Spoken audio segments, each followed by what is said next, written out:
Okay, moving on to one of the most advanced versions of the split squat is going to be the rear foot elevated split squat. I'm using this device here where my ankle is going to be supported on it, but if you do not have one of these available, using a bench or some other barbell contraption is perfectly fine to create this position. When setting it up, for the pad, lower is generally better. Think somewhere around the mid-shin, and the more you play with it, you'll have a better opportunity to get your position.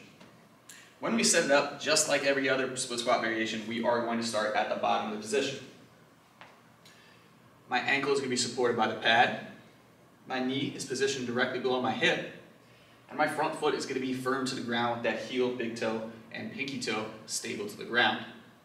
Now because this is going to be the most one-legged version of the split squat, I'm going to ultimately put the most amount of weight onto my lead leg, less and less with each variation going into the back leg. So when I set this up, it's common for you to need to bring this foot slightly closer.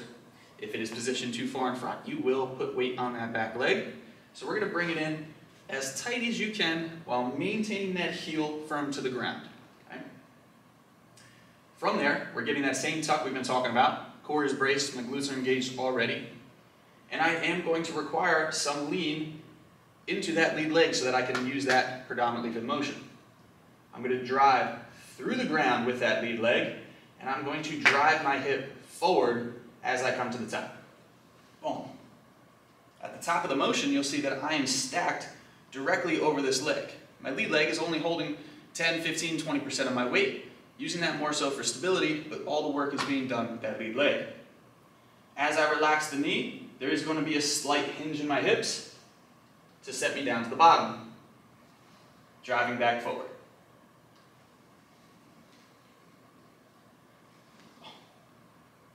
Because of this deeper position, again, this is going to challenge your strength and stability the most compared to any other split squats.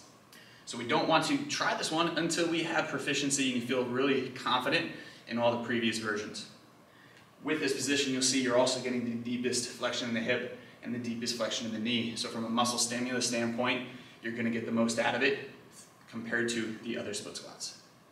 Now, if you progress yourself to that rear foot elevated split squat and you're having a little trouble with the balance or you're feeling a little discomfort in that hip still, then we can regress it to a in-between exercise known as the rear foot elevated split squat with your toe support.